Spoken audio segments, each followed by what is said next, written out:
Ce soir, nouvelle soirée conférence. Je vous propose une conférence autour d'un terme qu'on voit parfois et qu'on parfois s'explique pas, parfois qu'on connaît peut-être très mal, qu'on voit passer, on cherche pas trop la définition.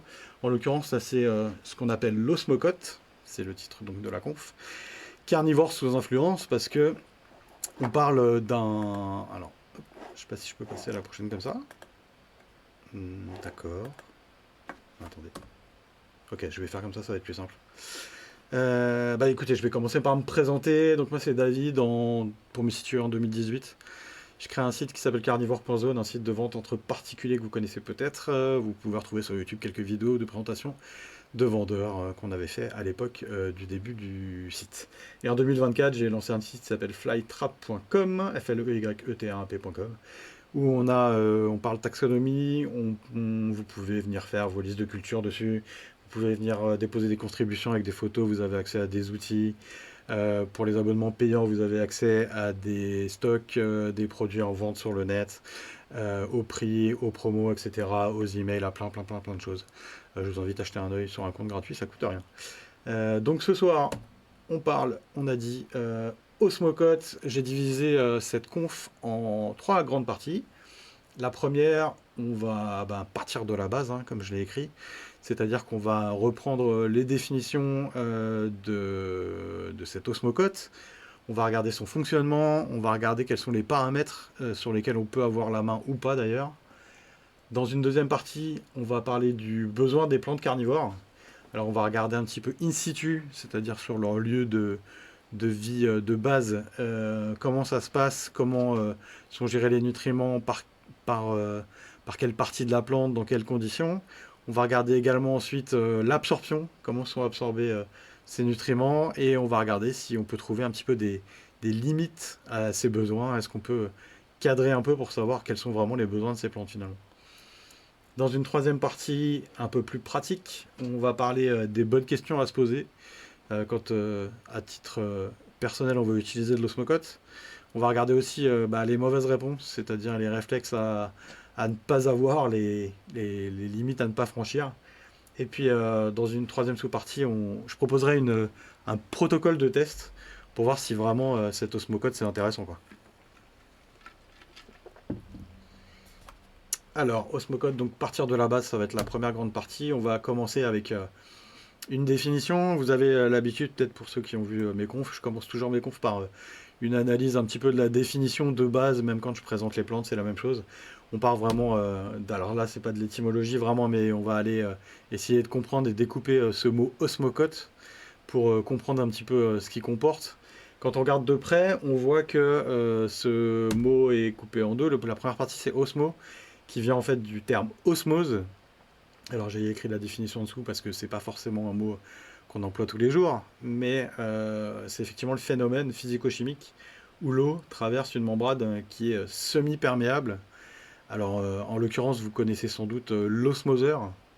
Ça fait partie un peu de l'attirail du cultivateur de plantes carnivores quand on commence à en avoir pas mal. C'est simplement un petit appareil qu'on peut aller brancher sur notre eau courante et ça fait passer en force l'eau à travers certaines membranes, comme c'est écrit donc dans la définition, et ça produit de l'eau qui est propre à l'utilisation avec les plantes carnivores, ce qui n'est pas le cas sur le long terme en tout cas de l'eau que vous avez au robinet ou d'autres types d'eau.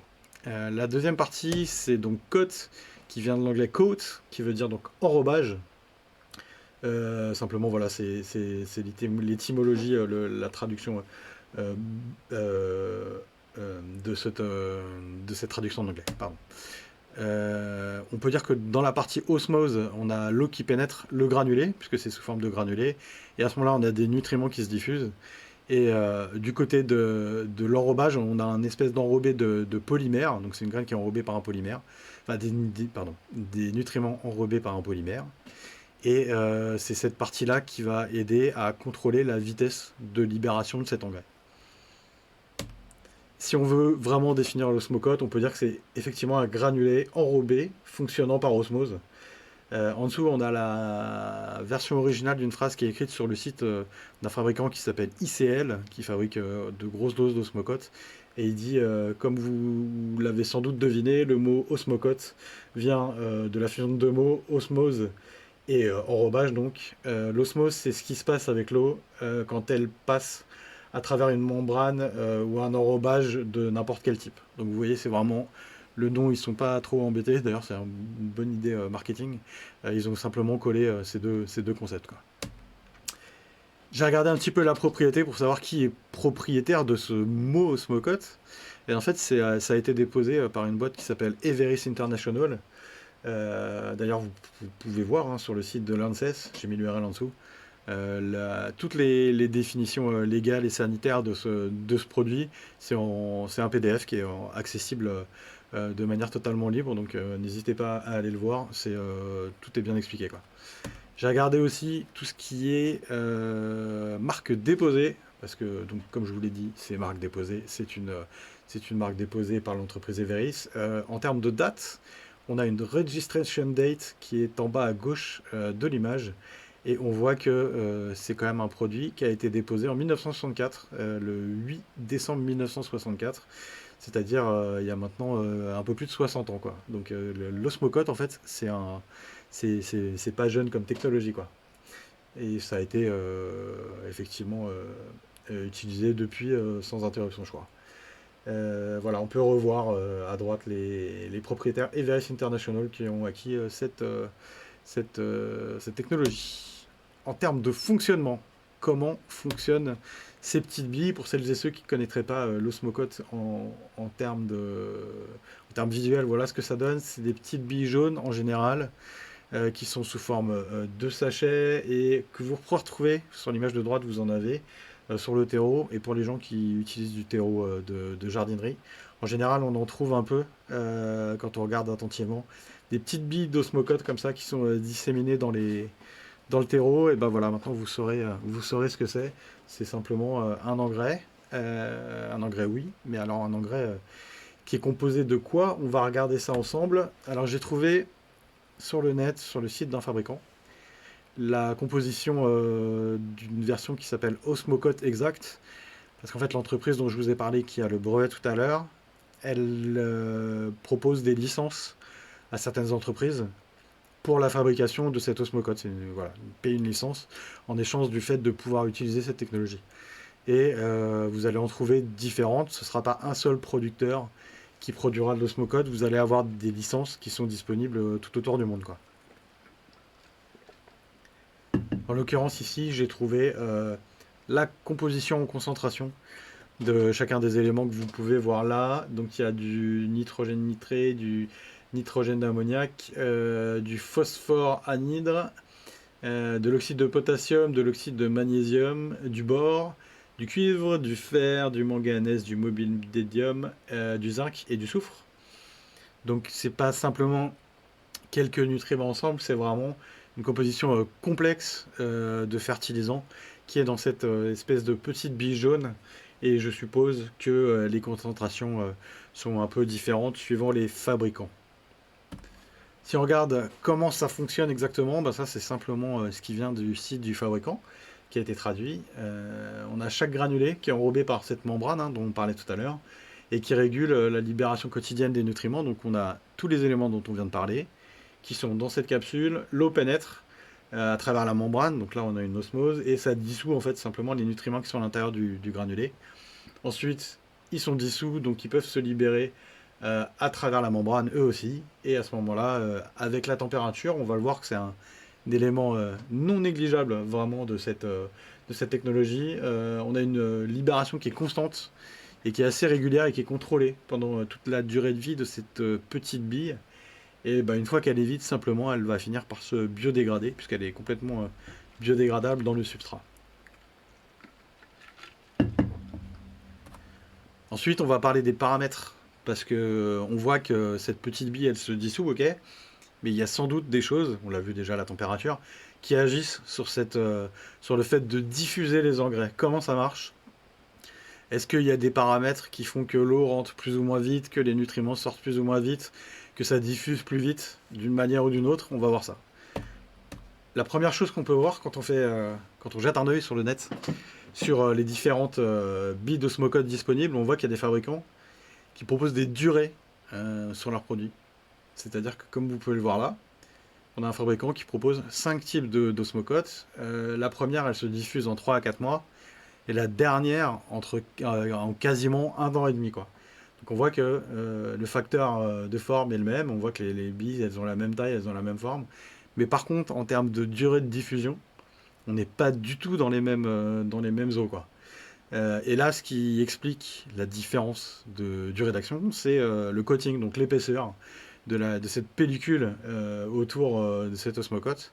Et donc plus le coating il est épais, plus la diffusion elle est lente forcément, puisque l'eau met plus de temps à rentrer, elle met aussi un petit peu plus les nutriments mettent plus de temps à sortir. Donc c'est déjà cette épaisseur, c'est déjà un moyen de contrôler la durée d'action de ce produit. Ensuite, on a la température moyenne. On a vu tout à l'heure que la température c'était important. J'ai trouvé sur 3 sites de vente d'osmocote des valeurs différentes de durée du produit en fonction de la température. De base, les durées qui sont données, c'est des durées qui sont données pour 21 degrés, donc température classique standard, quoi. On voit sur le premier schéma à droite que à 16 degrés, l'osmocote se vide en 6 à 7 mois, alors qu'à 21 degrés, on est entre 5 et 6 mois. 31 degrés, là, il y a 10 degrés de plus, et ben on perd directement 2 mois. Donc ça se diffuse, mais beaucoup, beaucoup plus vite, quoi. Le deuxième, c'est la même chose. Vous voyez 16 degrés, 6 mois, et puis 26 degrés, 4 mois, quoi. D'un coup, on a perdu un tiers de la durée de vie de la bille, et puis tout en bas, vous voyez, c'est même pire que ça, parce qu'entre 16 degrés et 31 degrés, on a perdu presque 3 fois la durée de vie, quoi. On passe de 4 mois à 1 mois et demi. Donc ça, notez-le dans votre tête. On en aura besoin pour savoir si à un moment on utilise cette osmocote, sur quels paramètres on va pouvoir jouer. Est-ce que la température va nous impacter? Oui, de quelle manière? On va voir. On a ensuite un autre truc, c'est l'état de vos petits granulés. Parce qu'en général, ça fait un petit peu de chemin, on les garde, on les déplace. Et en l'occurrence, ces granulés, ils peuvent s'abîmer, ils peuvent se broyer aussi quand on n'en prend pas trop soin. Et du coup, là, on n'est plus du tout dans la libération diffuse, on est dans la libération brute d'un engrais directement dans le substrat. Donc, si vous voyez des granulés abîmés, le mieux, c'est toujours, surtout dans le cas de nos carnivores, on va voir tout à l'heure, mais le mieux, c'est toujours de les mettre de côté, de les trier avant de les utiliser, parce que les granulés abîmés, c'est pas terrible pour nous, quoi. Ensuite, on a autre chose, c'est la position dans le pot, en fait. Il y a vous savez, en été, on a potentiellement des pots qui sont plus chauds à un endroit, plus chauds à un autre, même en intérieur. Suivant que le substrat est dans l'humidité, il est plus chaud ou plus froid, suivant qu'il est drainé ou pas. Donc voilà, suivant où vos billes d'osmocote, elles vont être dans votre substrat, et ben la durée de vie de la bille va changer, quoi. Donc ça aussi, c'est un paramètre qu'il va falloir prendre en compte, parce que ça va changer pas mal de choses. On va avoir encore un autre paramètre qui va être l'humidité. Alors c'est plutôt, je devrais dire, dans le cadre d'une sécheresse. Le fait que le substrat soit sec, bon, dans le cas des carnivores, on sait qu'on utilise plutôt des substrats humides qu'on essaie de garder humides, mais sur un substrat sec, on arrête la diffusion. En fait, cette sécheresse, elle agit un peu comme un interrupteur de diffusion, et si vous laissez sécher le substrat, hop, on a un arrêt de la diffusion des nutriments à travers cette membrane.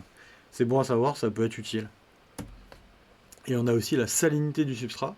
Si on a déjà des sels et des ions dans le substrat, on va avoir une diffusion plus lente. Si par contre, le substrat dans lequel on met l'osmocote est quasiment sans ions, à ce moment-là, on va avoir une diffusion rapide. Et évidemment, dans notre cas, ça ne nous arrange pas, puisque nous, on aimerait pouvoir contrôler cette diffusion, et on a forcément un substrat qui est très peu riche, et donc on a une diffusion plus rapide que s'il y avait déjà quelque chose. J'ai trouvé des diagrammes de libération des nutriments. Alors ça, c'est incroyable. Je pensais pas tomber là-dessus. En fait, on a un producteur qui donne plusieurs formules disponibles à la vente. Et on a, vous voyez, Osmocote Exact Standard, on a du standard IK, on a du Low Start, High End. Voilà, on a vraiment plein de types. Et on a, alors, ils n'ont pas tout à fait la même composition, mais aussi, ils n'ont pas le même diagramme de libération en fonction du temps. C'est-à-dire que les deux premiers, les deux derniers, bon, c'est à peu près linéaire, ça se diffuse plus ou moins toujours à la même dose. Mais par contre, il y en a d'autres où ça commence doucement et puis ça monte d'un coup. Il y en a d'autres avec un palier, il y en a d'autres où il se passe rien du tout au début. Et puis au bout d'un certain temps, il y a un début de libération qui est quand même assez incroyable de voir qu'on arrive à faire une techno comme ça, qui est pas chronométrée, mais voilà, qui est fonction du temps, quoi. Moi, je trouve ça assez incroyable. Je vous ai fait une petite représentation de l'effet de la température sur la vitesse de libération. Alors c'est pas a priori c'est pas tout à fait linéaire. Ça a plutôt cette tronche-là, c'est-à-dire pas du tout à 5 et puis d'un coup ça monte quand même relativement vite. Alors c'est pas des données chiffrées, hein, c'est juste une représentation pour donner un petit peu quelle tête à la courbe en fonction de la température du substrat. Et vous voyez, quand on arrive à 40, là, on livre quasiment 4 fois plus de nutriments que quand on est à 20 degrés. Donc voilà, faut faire très attention avec ça. On en parlera juste après sur les conséquences. J'espère que cette première partie vous aura plu. Maintenant qu'on sait comment fonctionne l'osmocote, je vous propose qu'on jette un œil sur les besoins des plantes carnivores. Et qu'on se demande, finalement, cette osmocote, on voit bien comment ça fonctionne. On n'a pas encore tout à fait les chiffres, mais on se dit que pourquoi pas utiliser ça dans les plantes. Mais d'abord, la première chose, c'est de savoir quels sont les besoins des plantes carnivores. Sinon, on va pas aller bien loin. Et la première chose à faire, évidemment, c'est de se référer à l'in situ, c'est-à-dire l'endroit où poussent naturellement ces plantes. Alors, dans cette conf, je vais plutôt rester sur des plantes assez simples, de la Sarracenia, de la Drosera, de la Dionée, des Neppes, par exemple. Les plantes très complexes qu'on voit pas souvent, je vais pas trop m'engager, j'allais dire. Euh, je vais partir sur de l'in-situ classique et de la tourbière. Alors ça aussi, c'est encore une fois des ordres de grandeur. J'ai pas de valeur fixe parce qu'il y a plein de valeurs différentes. J'ai trouvé ces valeurs-là en azote, en phosphore, en potassium, en conductivité électrique, on va voir après ce que c'est, et en termes de pH. J'ai comparé les tourbières et le terreau universel, puisque c'est quelque chose qu'on a plus ou moins déjà tous utilisé pour du potager, des fleurs, ce genre de choses. En l'occurrence, là, sur l'azote, le pourcentage d'azote est entre 0,5 et 1,5 dans les tourbières. On en a un peu plus dans le terreau universel, mais la diff est pas incroyable. Par contre, en ce qui concerne le phosphore et le potassium, donc là on retrouve le NPK évidemment des engrais, on a des valeurs qui sont très très très différentes, jusqu'à 30-40 fois supérieures évidemment. Et ce qui nous amène à la conductivité électrique, qui est une mesure qui se mesure en microsiemens par centimètre. C'est le sigle que vous voyez après les chiffres. En l'occurrence, cette conductivité électrique, elle nous permet de savoir s'il y a peu ou beaucoup de nutriments dans un substrat.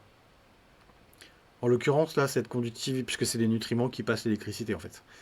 En l'occurrence, là, vous voyez la différence. Il y a un rapport de 1 à 100 entre la tourbière et le terreau universel. Ça marque bien la grosse différence de nutriments présents et évidemment l'utilisation de la tourbe pour nous, vous le savez, mais là on le voit vraiment en chiffres, quoi. Et en termes de pH, vous le savez aussi, c'est une terre, c'est un substrat très acide, la tourbière, et en l'occurrence on est dans un pH entre 3,5 et 5, alors que le terreau universel, on tourne plutôt autour de 6,5, quoi. Voilà, je vous ai remis en dessous la définition de la conductivité électrique, indicateur de la quantité de sel dissous dans l'eau ou le sol. Alors ça nous amène au fait que c'est des plantes qui sont dans des conditions ultra spécifiques. Et ces conditions spécifiques, elles sont plein de choses. Elles sont d'abord et aussi à l'origine de la carnivorie, c'est-à-dire que si ces écosystèmes n'avaient pas été aussi pauvres en nutriments, ces plantes carnivores n'auraient pas pris le dessus et n'auraient pas été plus adaptées que les autres. Du coup, ces conditions spécifiques ont créé les conditions de la supériorité de la carnivorie sur les autres modes de nourriture, quoi. Elles sont aussi le signe d'un manque d'eau riche en minéraux, parce que on n'a pas là de sources d'eau autres que les eaux de pluie, qui sont donc par définition pas riches en minéraux. Et donc on n'a pas d'apport de minéraux par un autre moyen. et donc ces conditions sont ce signe de manque d'eau riche, quoi. On a également, pardon, hop, le résultat de l'appétit de la sphaigne, parce que mine de rien, cette sphaigne, pour que ça devienne de la tourbe, eh ben, ça a été de la sphaigne, et donc cette sphaigne, elle est assez gourmande en calcium, en potassium, en ammonium et en magnésium, et d'autres choses certainement. Et donc ça aussi, ça retire les quelques nutriments qui sont là, sont captés par la sphaigne. Et on a aussi un signe de lessivage, puisque les quelques nutriments qui restent dans cette sphaigne, dans cette tourbe, sont finalement lessivés par les montées d'eau et les descentes d'eau. Donc il n'y a vraiment aucun moyen de garder ici un tant soit peu de nutriments pour ces plantes, quoi. Alors, comment elles font? Il manque un S, c'est pas terrible. L'absorption chez les carnivores. Alors, il y a deux méthodes d'absorption des nutriments parmi les plantes qui nous intéressent. On a d'abord une absorption, comme toutes les plantes, par les racines. Oui, les plantes carnivores utilisent leurs racines aussi. Elles captent aussi les nitrates, l'ammonium et le potassium grâce à ces racines. Donc, certaines plantes ont des racines très très fines, mais elles sont quand même utiles dans ce cadre-là. Et on va avoir une deuxième méthode d'absorption, évidemment, vous vous en doutez, qui sont par les pièges des plantes, que ce soit des Drosera, des Dionnées, des Sarracenia, des Neps, etc. Les pièges là, ils sont source d'azote, évidemment issus des insectes qui sont piégés. On va avoir source également de phosphore et des oligo-éléments. Donc il y a deux sources en fait de nutriments dans ces plantes. Alors, si on détaille un peu les racines, elles sont actives, contrairement à ce que parfois on peut penser, et elles sont capables aussi d'absorber les nutriments du sol, je viens de le dire. Parfois on pense elles sont carnivores parce qu'elles peuvent pas, si elles peuvent, mais les insectes sont évidemment un énorme complément. Et elles sont souvent peu développées, hein. Vous avez vu l'épaisseur par exemple des racines de Pingicula, c'est vraiment minuscule. Et elles ont une faible tolérance au sel. Dès qu'il y a une modification de l'environnement en termes de substrat, c'est très très compliqué pour certaines. Il y en a qui s'en sortent bien, mais d'autres pour lesquelles c'est vraiment très compliqué les modifications de substrat. Et à côté des racines, évidemment, on a les pièges qui, eux, vont aller utiliser leur glande digestive. Il y a une première digestion. Et puis après, on va avoir des acides aminés, l'ammonium et puis les phosphates qui vont être absorbés par ces glandes qui se situent sur le piège. Je vous ai mis quelques photos que j'ai trouvées qui détaillent. Donc on a une Drosera, on a une Dionée. On va avoir, je crois que pour l'image qui est en bas à droite, on va avoir du Cephalotus. Il va y avoir de la NEP aussi. J'aurais dû vous mettre le détail, désolé. Mais j'ai trouvé cette photo un peu sympa. Une comparaison de cellules carnivores. Alors maintenant qu'on sait un petit peu comment ça marche, est-ce qu'on trouve des limites floues? Est-ce qu'on trouve des limites? Qu'est-ce qu'on fait exactement pour savoir combien il faut en mettre, quoi? Alors la première chose, est-ce qu'on a forcément zéro engrais? Par expérience, on sait que non, on a vu que le C était pas nul, hein. Il y a quand même dans les tourbières des choses il y a déjà des nutriments, pas beaucoup, mais il y en a. Et donc par expérience, on sait que zéro engrais, en fait, pas forcément. Voilà.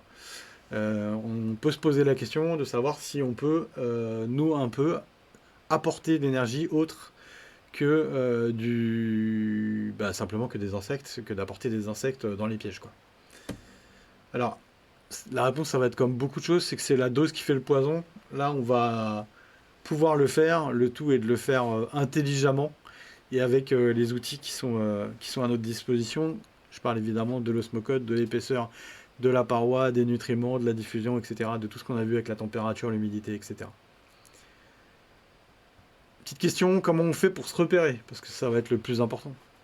Il nous faut une unité de mesure pour savoir où on en est et comment on fait. On l'a vu tout à l'heure. C'est l'électroconductivité, c'est le C dont on a parlé tout à l'heure. En l'occurrence, cet EC va nous permettre de savoir si c'est trop élevé et de contrôler donc l'électroconductivité de notre substrat. Si c'est trop élevé, on va avoir un petit souci. On va avoir deux soucis en fait. Ça veut dire que le substrat il devient plus salé évidemment, puisqu'il y a un apport de nutriments et donc l'électricité passe mieux et donc le C augmente. Et on va avoir surtout l'absorption d'eau qui devient plus difficile pour les plantes. Donc c'est quelque chose, nous, qu'il va falloir absolument qu'on évite, d'autant que les carnivores qu'on cultive sont quand même relativement sensibles à ce substrat. Et si jamais on n'arrive pas à éviter ça, on va se retrouver avec ce qu'on appelle un stress osmotique, c'est-à-dire un stress au niveau de la plante qui va la perturber dans sa croissance, et c'est pas du tout ce qu'on veut avec un apport d'engrais. Alors, comment on se repère? Parce que là, on sait que si jamais on dépasse, ça va poser problème. Comment on se repère? Eh ben, on peut trouver quelques valeurs un peu communes qu'on retrouve sur le net. Alors, c'est peut-être légèrement différent à certains endroits, il n'y a pas de souci. J'ai trouvé les chiffres de 50 micro Siemens par centimètre dans les tourbières et 200 pour tout ce qui est potentiellement des habitats d'autres plantes carnivores. Donc voilà l'idée de trouver ces chiffres un peu en moyenne. Évidemment, c'est pas des chiffres fixes, ça va dépendre un peu de chacun des environnements, etc. Mais voilà, ça donne une idée des valeurs communes qui sont admises, quoi. Comment on trouve ça? On l'a dit tout à l'heure avec un EC-mètre ou un conductimètre. Je vous ai fait un petit screenshot des produits Google. Donc là, vous voyez, il y a absolument tout et n'importe quoi en termes de prix, hein. On arrive je crois, de 30 à 400 euros, quelque chose comme ça. Donc évidemment, c'est pas les mêmes fonctions, c'est pas la même précision, c'est pas la même durée de vie. Comme tous les appareils électroniques un peu comme ça, vous voyez, ça se vend un peu partout. Donc, alors, un truc important, c'est que pour ceux qui n'auraient jamais utilisé ce genre de matériel, en fait, on enlève simplement le bas de l'appareil. On a des petits capteurs en bas et on va les mettre dans une solution. Truc important, on ne calcule pas l'EC, on ne mesure pas l'EC directement dans le substrat. On mesure l'eau qui est extraite de ce substrat et pas directement le substrat. C'est-à-dire qu'on va aller faire imbiber le substrat dans de l'eau déminéralisée, de l'eau distillée, pardon, excusez-moi, et on va laisser imbiber, et une fois que c'est ça, que ça a été fait, on peut tremper cet EC-mètre dans la solution qui a été fabriquée, et à ce moment-là, on voit la conductivité. On ne peut pas le mettre directement dans le substrat. Alors maintenant qu'on sait à peu près les valeurs, comment marchent les plantes, comment marche cette osmocote, en pratique, évidemment, on est en droit de se demander comment on fait et par où commencer, quoi. Alors, on va commencer par les bonnes questions. On va essayer de se poser les bonnes questions et de vous poser les bonnes questions si vous voulez commencer. La première chose, c'est, et je pense que c'est la question qu'on doit se poser à chaque fois qu'on change un truc, est-ce que c'est pertinent pour moi de prendre ces petites billes et de les mettre dans le substrat de mes plantes carnivores? Je pense que il faut le faire quand on est sûr que notre environnement actuel ne contient pas d'autres facteurs limitants et qu'on n'a pas d'autres problèmes en cours. Pour moi, c'est l'optimisation qui est pas au bout du jeu, mais c'est un peu ça, quoi. C'est le truc qu'on teste un peu en dernier parce qu'on a plein d'autres trucs à régler avant. On a la qualité de l'eau, on a un petit peu peut-être l'éclairage, on a le rempotage, on a la taille. Il y a plein de choses à checker. Et si il y a un de ces paramètres qui est pas ouf et que la plante elle est pas en bon état, bah c'est pas juste en mettant de l'osmocote que ça va de manière magique mieux marcher, quoi. Donc première chose, est-ce que c'est pertinent dans mon cas? Est-ce que je suis au top et est-ce que c'est juste une step en plus? La deuxième chose, c'est comment je peux contrôler mon substrat. Bon, ça on l'a dit. Il va nous falloir un EC-mètre entre 300 et 400, entre 30 et 400 euros. Je vous laisse faire votre choix de voir combien de temps vous l'utilisez, combien vous avez prévu de mettre dedans, mais voilà, vous avez le choix. Une autre question aussi, est-ce que je maîtrise déjà mon substrat? Est-ce que je fais ça dans un substrat tout neuf? C'est pas une bonne idée parce que simplement vous n'avez pas l'habitude de ce substrat, vous savez pas trop comment il réagit, et c'est toujours mieux encore une fois, de mettre l'osmocote en dernier sur un truc qu'on maîtrise. Et du coup, si vous voulez utiliser de l'osmocote, le mieux c'est toujours d'utiliser un substrat que vous maîtrisez bien et dont vous connaissez les conséquences, quoi. Alors il y a une autre question qu'il faut se poser, c'est ouais, mais pour quelle plante en fait? Parce que ok, tu nous parles d'engrais, on va en mettre et puis ça va potentiellement bien marcher, mais est-ce que ça marche bien partout? Alors on va avoir des plantes qui sont assez tolérantes à l'utilisation d'osmocote, en tout cas dans les feedbacks que j'ai vus sur le net, qui sont les Sarracenia et les Nepenthes. Alors je ne sais pas si L'ami d'Orient est sur le chat, parce que je vois pas le chat. Mais s'il est là, c'est grâce à lui que j'ai vu la première fois cet engraissage de NEP quand il avait fait la présentation de sa collection avec Arthur sur une Carniconf. Et effectivement, il utilisait. Alors, je sais plus si c'était l'osmocote, mais c'était la première fois que je voyais vraiment de l'engraissage et qu'on m'expliquait comment ça marchait, quoi. Et en l'occurrence, c'était sur des NEP qui sont visiblement assez tolérantes. Les Sarracenia aussi, je pense qu'on peut tester sans trop de risques. Des plantes intermédiaires en termes de tolérance. Alors, j'ai pas essayé, donc je me fie à ce que j'ai trouvé sur le net. Les Pingicula, les Cephalotus et les Biblis. Les Biblis, visiblement, ça a l'air de bien tenir la route. Donc, pourquoi pas essayer avec parcimonie, à voir. Et on va avoir les plus sensibles, Drosera, Dioné, Utriculaire et Aldrovanda. Alors moi, si vous ne l'avez pas fait sur les autres, moi je déconseille fortement d'essayer de l'osmocote sur des Drosera ou des Dioné, parce que les racines sont pas si grandes que ça, et elles sont quand même relativement fragiles. Et il faut faire quand même assez attention pour pas aller cramer les racines, hein. C'est ça tout l'enjeu du deal qu'on essaye de faire avec cette osmocote. Le mettre suffisamment loin de la plante pour que ça crame pas les racines, mais que ce soit suffisamment près pour qu'il y en ait quand même un peu. Donc là, c'est quand même pas si simple. Alors je parle de racines, mais évidemment pour les NEP, certains utilisent directement dans les urnes. Vous verrez tout à l'heure, on a un petit tips là-dessus. On va en discuter après. Maintenant qu'on a fait le tour, hein, des bonnes questions, est-ce qu'il y a des mauvaises réponses à donner à ces bonnes questions? J'ai essayé de faire un petit peu le tour, hein, des erreurs à pas faire. On va voir si ça vous inspire ou pas.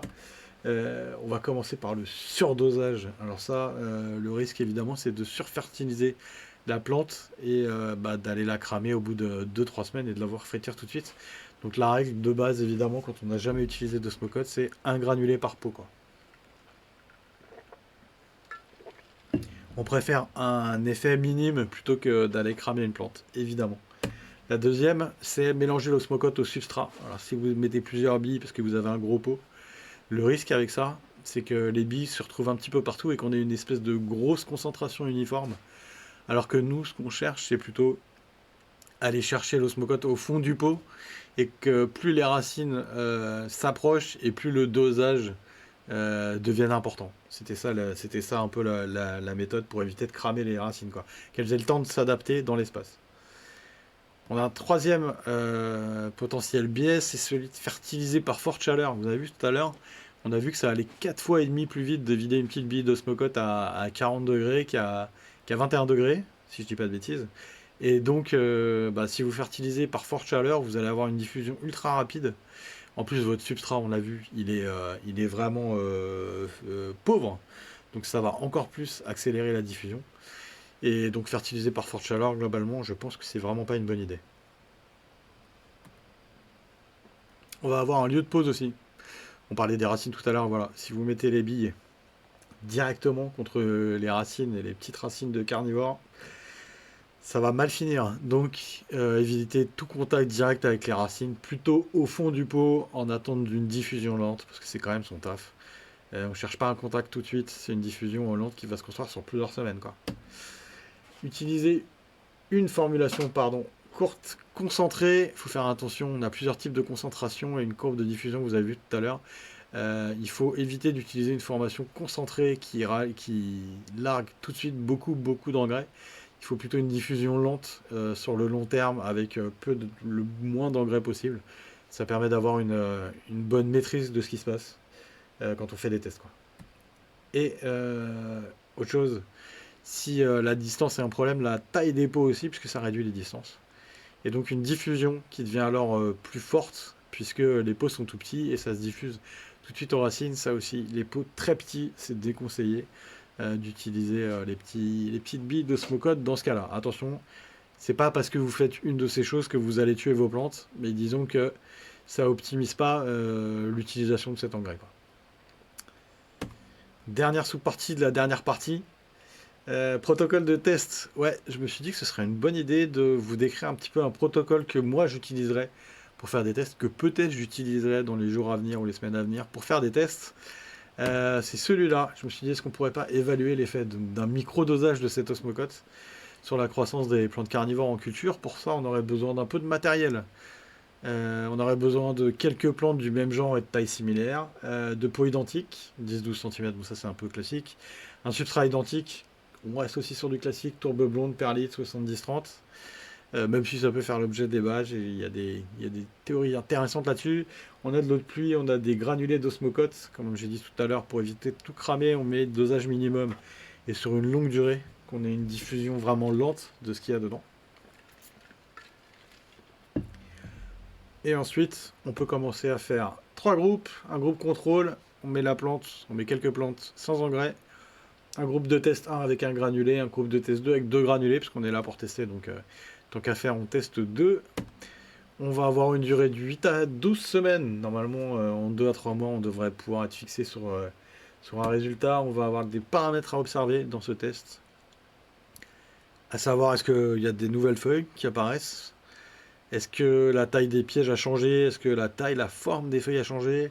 Est-ce que la couleur de la plante a changé alors que la luminosité pas du tout et que le seul paramètre qu'on a fait varier évidemment c'est l'osmocote? Est-ce qu'il y a une vigueur générale qui change en bien ou en mal? Qu'est-ce qui se passe sur cette plante avec cette osmocote, quoi? On se pose des questions aussi sur les signes à observer. Et ben dans ce cas-là, on va regarder s'il y a des feuilles qui noircissent. Ça serait signe d'un début de surengraissage. Est-ce que les racines sont brunes? Est-ce qu'elles commencent à brûler? Est-ce qu'on a une croissance qui est complètement stoppée? Est-ce que cette plante a complètement arrêté de pousser? Voilà les signes qu'on va regarder pendant ce protocole. Et est-ce que ça, je me demandais, est-ce que ce serait pas un défi à la hauteur du chat de conférence carnivore par hasard?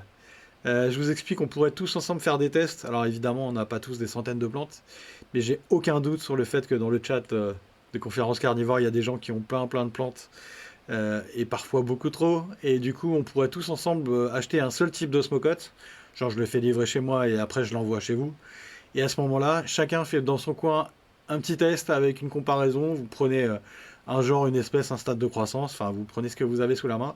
Et on fait des tests d'osmocote dans des petits volumes. Comme ça nous permettrait, avec tout le volume de résultats, d'avoir une vision un peu globale sur tous les genres. Et puis, on compile tous nos résultats, je récupère tout ça. Tout le monde nous donne un peu son feedback de voir comment ça s'est passé avec de l'osmocote. Et puis, je fais une conf dans le futur qui serait basée sur les résultats de la communauté. Ce serait une espèce de conf communautaire, quoi, des résultats communautaires sur l'osmocote. Comme ça, une bonne fois, on met tous les résultats ensemble. Et ça permet d'avoir une espèce de vue globale, quoi. J'aime beaucoup cette idée. Normalement, la conf est finie, mais je me suis dit que j'allais quand même rajouter une petite dernière partie. Parce que c'est bien la théorie, mais et c'est bien aussi d'avoir un petit peu la pratique des gens qui sont sur Facebook en l'occurrence. J'ai trouvé quelques infos au Smocote. Il y a Jean Carniland qui parle d'une grosse plante là qu'il a fait. Quelqu'un lui pose la question de savoir si c'est avec ou sans Smocote et il dit avec la quantité qui va bien. Donc là, clairement, pour lui, il explique après, les pros utilisent évidemment de l'osmocote et pas que. On va avoir une autre publication en 2021 avec Vernon qui pose une question sur les plantes de l'ami Jeremy Harris qui demande si c'est avec ou sans osmocote. Effectivement, il dit que c'est largement utilisé pour avoir des grosses dionnées. Et en l'occurrence, on a Nathan qui répond à Vernon en disant que lui, il n'utilise jamais d'osmocote dans les dionnées, juste dans les semis. Donc sachez que c'est possible dans les semis de dionnées d'avoir quelques grains d'osmocote, évidemment, avec les limites dont j'ai parlé tout à l'heure, quoi. J'en ai trouvé deux autres. L'ami Josépi qui parle de Drosera regia, magnifique Drosera. Et il y a Serge qui intervient au milieu de la discussion en disant que cette plante ne pousse pas vraiment en tourbière, mais plutôt en prairie humide au milieu des grandes herbacées, et que le sol n'est pas si stérile, à tel point qu'il y a certains qui préconisent même quelques grains d'osmocote dans le substrat. Donc sachez-le, Serge, qui est quand même un spécialiste des Drosera, nous explique qu'on peut cultiver Drosera regia avec un peu d'osmocote dans le pot. Je ne sais pas, est-ce que dans le chat vous avez essayé? Je vous posais de toute façon la question tout à l'heure. Mais je suis curieux de savoir, et puis si vous voyez cette vidéo, n'hésitez pas à l'écrire en commentaire. Je suis curieux aussi que vous me donniez des infos sur l'osmocote, vous l'avez utilisé ou pas. Ça permettrait d'avoir une vue un peu globale de l'utilisation de ce produit, quoi. On a Carnivale aussi qui veut tester l'ajout d'osmocote dans des Psittacina, donc dans des Sarracenia. Savoir s'il y a un retour d'utilisation. Il cherche des feedbacks aussi. Il y a Cyril Lesso qui explique que visiblement celui pour Hortensia et pour la terre de bruyère semble être le plus indiqué dans ce qu'il a compris. Il nous reparle évidemment du fait que quand les températures montent, l'engrais est lâché d'un seul coup. Donc c'est encore une fois un warning sur la température. Et que si la plante est rempotée, après, lui il a vu passer un phénomène de manque dans ses plantes qui ont été mises en contact avec de l'osmocote. Donc il faut bien vérifier qu'il n'y a pas de manque après cette utilisation. Et il y a Sébastien qui précise que certains le font avec celui pour rhododendron. Voilà, vous avez une autre conf avec 3 ou 4 billes au fond du pot. Il y a Green Joe, visiblement, qui en a parlé dans une de ses vidéos. Une dernière, Facebook. Faut-il nourrir une Nepenthes pendant l'hiver? Si oui, avec quoi? Et il y a l'ami Lolo de Sens qui a pris le temps de répondre en expliquant que tout le monde disait non, évidemment non. Et il a dit, pour avoir rencontré de nombreux cultivateurs et discuté avec eux sur ce sujet, je dis oui à la supplémentation alimentaire, qu'ils soient pro-amateurs ou en jardin botanique, tous utilisent un engrais. L'idée était simple, à chaque nouvelle urne, une bille d'osmocote, une seule. Les résultats étaient sans appel, personnellement j'utilise un engrais organique. Pour mes tubéreux et reste de la solution, je l'utilise pour quelques petits neps que j'ai. Chacun me voit midi à sa porte, ce n'est que mon expérience. Et effectivement, je pense qu'on peut lui faire confiance en termes de tubéreux et de neps. Du coup, voilà, lui aussi, il utilise et il a entendu parler évidemment de ça. Et pour finir avec le net, on est sur Facebook, pas sur Facebook, pardon, sur l'ICPS. Je suis allé faire un tour, j'ai trouvé plusieurs articles qui contiennent le mot osmocote. Il y en a 3 qui parlent de Biblis, il y en a un qui parle de Sarracenia, il y en a un de Triphyphyllum peltatum, la plante dont a parlé Laurent dans une des confs précédentes. Je vous invite vraiment à aller la voir, elle est ultra intéressante. Et 4 articles qui parlent d'osmocote pour les neps. J'en ai extrait une d'un retour d'expérience d'un cultivateur qui dit quelque chose que je fais après 6 mois. Si les semis ne sont pas verts brillants, à ce moment-là, je mets un engrais fort en nitrogène Osmocote à 1 cm dans le sol, espacé de 2 à 3 cm. Je mets 4 petites billes dans un pot carré de 8 cm. Les semis habituellement deviennent verts et poussent de ouf, quoi. Donc voilà, vous avez un feedback sur le site de l'ICPS si vous voulez vous laisser tenter par de l'osmocote pour NEP. Franchement, faut pas hésiter, quoi. Moi, je vous propose qu'on s'arrête là. On va s'arrêter sur les conclusions. Les conclusions, c'est que, en fait, contrairement à ce qu'on pense, le problème, c'est pas l'engrais, c'est la concentration. Et c'est de choisir la bonne petite bille et la bonne variété d'osmocote. Ça peut fonctionner évidemment, mais il faut contrôler. Ça, on peut pas juste lancer le truc et se dire ça va marcher. Non, il faut être dedans. Il faut aussi échanger avec les fabricants et les cultivateurs, parce que c'est là qu'on a les meilleurs feedbacks, hein, vous avez vu. Et puis finalement, l'idée, c'est aussi de faire ses propres tests. Alors vous allez sans doute sacrifier quelques plantes, mais en soi, c'est pas bien grave. Faites des tests, regardez comment ça marche et regardez si l'osmocote peut pas être la dernière marche à monter dans le jeu des cultivateurs de plantes carnivores, quoi. Je vous ai laissé quelques sources. Je les ai mises là. Il y en a d'autres si vous en avez besoin. Je pense que je les mettrai sous la vidéo YouTube. Et puis, alors, je suis pas spécialiste évidemment de l'osmocote. J'ai préparé cette conf en connaissant le nom, un peu l'utilisation, mais pas tout évidemment. Donc, je peux répondre à des questions, mais c'est pas évident que je puisse répondre à tout. Je ferai de mon mieux. Et écoutez, je vais reprendre le chat. On va voir ce que ça donne. Hop, on revient ici. Je récupère l'ami Laurent en plein écran. Hop, c'est parfait. Je vais nous mettre tous les deux après la conf. Attends. Est-ce que tu m'entends, Laurent? C'est bon pour toi? Je t'entends bien, ouais. Parfait. On va fermer ça parce qu'on n'en a pas besoin. Et on va revenir sur l'affichage après conf. Voilà, c'est ça que je voulais. Il reste juste ça à faire. Hop, voilà, en grand, c'est parfait. Ici, voilà. Je vais y arriver. Hop. Ça, c'est Discord. Je remets la bonne taille et c'est parti. Tac. Et je me recale sur mon écran d'OBS. Et voilà. Ouh, la vache, il y a de la question. Ouais, j'ai noté. Ah, c'est cool. Attends. Tout On ne d'abord, voit pas. il y a pas mal enfin, il y a des gens qui voudraient que tu réexpliques le jeu du chat.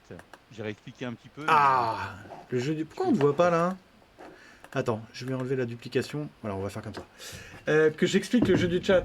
Alors, le jeu du chat, c'est un jeu dans lequel il y a des lots à gagner, les amis. Et on a les personnes dont j'ai parlé tout à l'heure, qui, donc, Sarah Seigneur Addiction, Les Dents de la Terre, Laurent aussi offre des plantes. Je tire dans le dictionnaire français des mots au hasard et j'associe ces mots au hasard à des lots à gagner. Et si jamais vous gagnez, il y a une petite animation qui s'affiche à l'écran, sauf pendant les conférences. Ça doit par contre s'afficher dans le chat, donc si vous avez vu quelque chose... Est-ce que quelqu'un a Il y a gagné, quelque Laurent? chose qui est passé, bien sûr, Axius qui a gagné Ah, ouais, un lot des dents de la Terre. parfait. Eh ben écoute, Axus, je te laisse m'envoyer un petit message. Bah non, d'ailleurs, on se connaît, donc je vais, je vais pouvoir t'envoyer. Bah, je vais jeter un œil. Attends, je vais regarder comme ça, je l'aurai. Hop. Désolé, je reviens sur la petite gestion de Twitch pour être sûr de l'avoir. Tableau de bord des créateurs. Tac. Hop. Et c'est et là.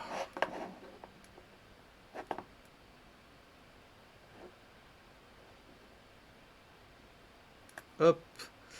Ah bah je l'ai pas vu, pourquoi je l'ai... Ah non, c'est dans le chat, je suis bête, excusez-moi.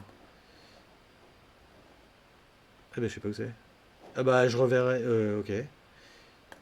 C'était quel mot? Redites-moi quel mot c'est, parce que je l'ai plus dans C'était le... indice, c'était le mot indice. Ah ok, ça marche. Parfait. Et bah félicitations Alexis. Je vais t'envoyer ça, puisque c'est moi qui les ai en l'occurrence. Il me les a donnés pour vous les fournir, la Mienzo, donc bah félicitations. Alors je vais faire ça. Pourquoi on ne voit plus, Laurent? Ah, on ne voit plus parce que ça s'est pas allumé. Voilà. Voilà, c'est mieux, désolé. Voilà, là. Ok, bah félicitations à toi, Axus. Bah parfait. Est-ce que tu as des questions sur la conf? Quelle a été la... Ouais. Comment a été reçue cette conf? Il y a d'autres questions. Hmm. Enfin, d'autres questions, d'autres choses. Vernon Ouais. qui dit que lui, il est contre l'engrais. Et puis, franchement, il n'a pas tort, parce que tu achètes parfois des plantes qui sont hyper boostées, tout ça, ça arrive chez toi. Et puis après, ça devient des Ah petites oui, plantes un peu merdouillottes, quoi. Parce d'accord. elles ont été surboostées. Et question sur les élianphora. Ça, moi, j'en sais Ouais. rien du tout, mais est-ce qu'on peut en mettre? Alors c'est une bonne question. Je dirais a priori oui. Je pense que ça vaut le coup de faire le test. Il n'y a pas de raison, hein. Je pense qu'on est un petit peu dans la même idée que les Saracenia. Après, je pense qu'il faut vérifier mes dires, mais moi, j'aurais pas trop de scrupules à le faire sur des Elianphora, ouais. Je Quel pense intérêt, en directement. fait, de mettre ça dans des sarracénias qui sont à l'extérieur? Alors, je pense qu'on est plus sur on est plus sur de l'utilisation de Smokeout pour les semis et donner un coup de boost sur les 2 premières années, peut-être, à des moments un peu stratégiques. Plutôt que sur une plante qui va se gaver effectivement à l'extérieur de mouches et tout, et qui sera blindée et qui sera obligée de faire mourir des urnes tellement elle est en indigestion, quoi. Ouais, clairement, ouais. C'est plutôt pour des semis les premières années, un espèce de gros coup de boost. Voilà. Il y a pas mal de personnes aussi qui utilisent, bah, comme moi, hein, de l'engrais foliaire. Ouais. Qu'est-ce que vous utilisez, vous, comme engrais foliaire? Comme type d'engrais? J'ai vu, moi j'utilise du fish mix et souvent c'est ça, c'est le fish mix. Ça peut, Ok. surtout l'hiver, parce que honnêtement, l'hiver, quand tu as des tubéreux ou d'autres, même, bah, c'est mort, quoi. Il n'y a pas un moustique, il n'y a pas une mouche, il n'y a rien, donc Ouais. sinon ça marche Ok. pas, quoi. Facile à trouver, compliqué à trouver le fish mix ou pas? Je crois que ouais, hein, un Non, peu. non, partout, Non? c'est Ça sûr, va, ok. ça doit coûter 8 euros. 8 euros, tu en as pour 10 ans sur Amazon ou ailleurs. Ok. Non, c'est hyper facile à trouver. Et c'est simple, quoi. C'est un petit dosage, paf, on pulvérise sur les plantes et ça marche très très bien. Moi, Ok. je réserverais quand même vachement ça pour les Nepenthes, mais j'ai jamais réussi à Ouais. trouver vraiment le bon dosage en NPK pour les NEP. Ok. Tu fais comment dans les urnes direct, c'est ça? Non, non, je le fais pas parce que Ok. j'ai pas le, Ok. je sais pas comment faire en fait. Je sais pas quel type de smokeout il faudrait. Ok. Bah Je sais je pas si tu as une vais. réponse ou. Alors, je dirais par défaut la moins dosée pour éviter les problèmes. Après, s'il y a des gens qui l'utilisent sur des NEP, je suis preneur aussi. J'ai pas d'expérience sur le Smokeout, hein. J'utilise à titre perso de l'engrais liquide Plagron, alga Ouais. gros de base, voilà, avec un NPK un peu classique que je dilue à 1 millilitre par litre. Et je mets ça dans un pulvérisateur. Et je vais pulvériser un petit peu, je veux dire un peu toutes mes plantes. Mes seeds Sarracenia qui font déjà 5-6 cm. Je vais les gaver avec ça. Les Elianthora aussi. Je vais le faire aussi dans les neps. J'utilise un peu la même dilution partout. Alors, sur les Sarracenia, ça marche bien. Sur les neps, j'ai l'impression que ça marche vraiment bien. Et les Elianthora, je commence à avoir des résultats aussi là. Avec ce dosage-là. Mais c'est pas de l'osmocote, quoi. C'est pas de la diffusion. C'est de la diffusion rapide, quoi. Là, on est vraiment dans de la dilution d'engrais organiques, quoi. Moi, ce qui me pose une question, c'est sur Drosera Regia, parce que j'y ai pensé en fait. Drosera Regia, ça demande Mhm. énormément Ouais. de bouffe, quoi. Et par contre, Drosera Regia, c'est des racines qui sont gigantesques. Comment faire pour pas que ça soit trop proche des racines, quoi. Je pense qu'il faut les mettre au fond du pot, quoi. T'as pas le choix, je Au pense. fond, carrément au Je fond du pense que pot, tu ouais. les mets carrément au fond du pot, ouais. Ouais, ouais. Ah, moi je ferais comme ça en tout cas. Ah, par défaut, les premiers tests que je ferais d'Osmocote, si je devais, je pense que je vais tester d'ailleurs, c'est vraiment le moins dosé, le plus loin possible, et puis bah, un peu comme la lumière, hein, et puis après on se rapproche quoi. Après avec l'expérience, on sait un peu jusqu'où ça va, comment on peut, à quelle plante on peut abuser. Voilà, hein. C'est pas exclu que la première fois que tu mets ça dans une urne de NEP, elle perde toute son urne en une semaine, tu vois. Si Ah, c'est un peu violent et que la plante elle est un peu sensible, mais je vais essayer sur Regia et sur Nep, parce que ouais, j'ai les deux, j'ai des Nep, donc je me fous un peu, et puis ok, des Regia, j'en ai plusieurs, donc je vais essayer. ok. Moi aussi je pense que je vais essayer, j'en ai J'en ai quelques-unes, plusieurs ouais. Regia identiques, donc je pourrais voir si c'est un effet vraiment, ils sont à côté, Ok, ils sont identiques, donc je vais essayer. Et ok, je te ça tiens, je marche. prendrai des photos, je tiendrai au courant. Ah, carrément, ouais. Est-ce qu'il y a des gens dans le chat qui sont chauds pour faire ces tests-là? Si je commande le Smokeout, je vous l'envoie, comme ça on a la même. Et puis, bah, n'hésitez pas à me le dire, hein, je vous envoie ça gracieusement par la poste. Il n'y a pas de souci. Si vous avez 7-8 plantes différentes, bah, je vous envoie ça, quoi. Les drosophiles forment un genre d'insectes. D'accord.